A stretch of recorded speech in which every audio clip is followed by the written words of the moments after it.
এই সরকারের বোধহয় 4 মাস এখনো হয়নি। আমার প্রথম, যদি আমাকে বলেন যে আমার প্রথম প্রায়োরিটি কি হবে, ল অ্যান্ড অর্ডার। আমার দ্বিতীয় প্রায়োরিটি হবে ল অ্যান্ড অর্ডার। আমার তৃতীয় প্রায়োরিটি হবে ল অ্যান্ড অর্ডার এবং তারপরে কর্মসংস্থান। দীর্ঘদিন ধরেই ব্যবসায়ী সমাজ থেকেই বলা হচ্ছিল, বিশেষ করে অন্তর্বর্তী সরকারের 1.5 বছরে, যে রাজনৈতিক সরকার আসলে ব্যবসায়ীদের যে অনিশ্চয়তা সেটা অনেকখানি কেটে যাবে, বিনিয়োগের যে স্থবিরতা বা কর্মসংস্থানের যে একটা স্ট্রাগল সেটা কমে আসবে।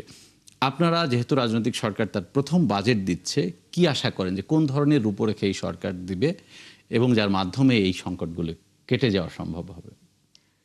প্রথমত আমি যেটা বলবো যে চ্যালেঞ্জগুলোর কথা যেভাবে বললেন সেগুলো তো আছেই, এবং সে কারণে এই সরকার তার প্রথম যে বাজেট দিতে চাচ্ছে অনেকগুলো কনস্ট্রেন্টের মধ্যে থেকে তারা বাজেট তাদেরকে দিতে হবে, এবং তার মধ্যে একটা অনেক বড় কনস্ট্রেন্ট হচ্ছে রেভিনিউ কালেকশন।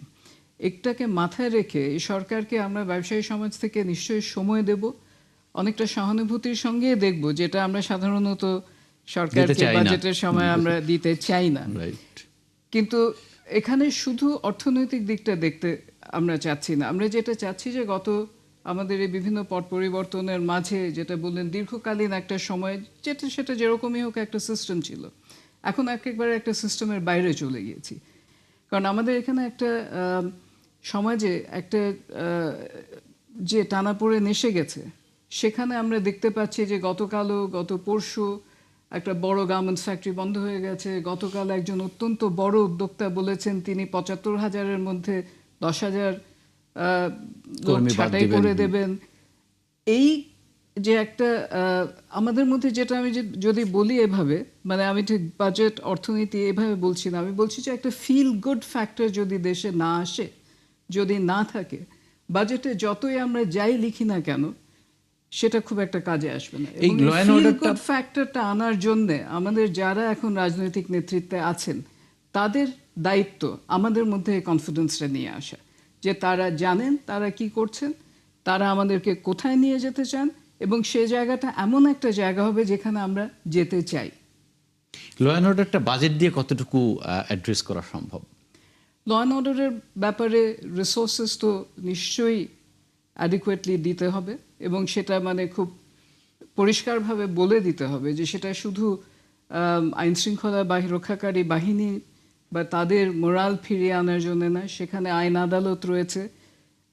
আইন আদালত বিচার ব্যবস্থার প্রতি যাতে আমাদের সাধারণ নাগরিকদের আস্থা ফিরে আসে, সেগুলো কিন্তু বাজেটের মধ্যে বিভিন্ন বরাদ্দের মধ্যে দিয়ে এটা প্রস্ফুটিত করে তোলা যায়। রাইট। আপনি একটা কথা বারবারই বলে থাকেন যে আমাদের দেশের যেই আইন কানুনগুলো আছে সেগুলোতেও একটা বড় ধরনের সংস্কার দরকার, সেটা ব্যবসায়িক ক্ষেত্রে হোক বা আইন শৃঙ্খলা পরিস্থিতির উন্নয়নই হোক। এই সংস্কারগুলো কি বাজেটে থাকা দরকার বলে মনে হয় আপনার? আইন শৃঙ্খলা ইত্যাদি ব্যাপারে না, তবে ব্যবসায়ের ব্যাপারে, ব্যবসায়িক যে ক্ষেত্রে সেখানে, এবং বিশেষ করে আমাদের প্রতিটি সরকারই বলে থাকেন যে কস্ট অফ বিজনেস আমরা কমিয়ে আনবো, ডিফিকাল্টি অফ বিজনেসগুলোকে কমিয়ে আনবো, সেগুলো করা প্রয়োজন। কিন্তু আমি একটা ছোট উদাহরণ দিই। ফর এক্সাম্পল, রাজস্ব আদায়ের জন্য টিন সার্টিফিকেট সবাই নিচ্ছেন কিনা, যাদের নেয়ার কথা সেটা দেওয়ার জন্য এখন করা হয়েছে যে প্রতিটি কোম্পানি যখন তাদের টিন নিতে যাবেন, প্রত্যেক শেয়ার হোল্ডারের টিন এবং এনআইডি জমা দিতে হবে। তো এটা একটা প্রায় মানে এটা করা যাবে না। এর কারণে কস্ট অফ বিজনেসও বাড়বে, ইজ অফ বিজনেসও হবে না। তো এই ধরনের ছোটোখাটো অনেক কিছু আছে যেগুলো খুব দ্রুতই কিন্তু সরিয়ে নেওয়া যায়। এই বার্ডেনগুলো ব্যবসায়ীদের কাঁধের উপর থেকে কিন্তু সরিয়ে নেওয়া যায়।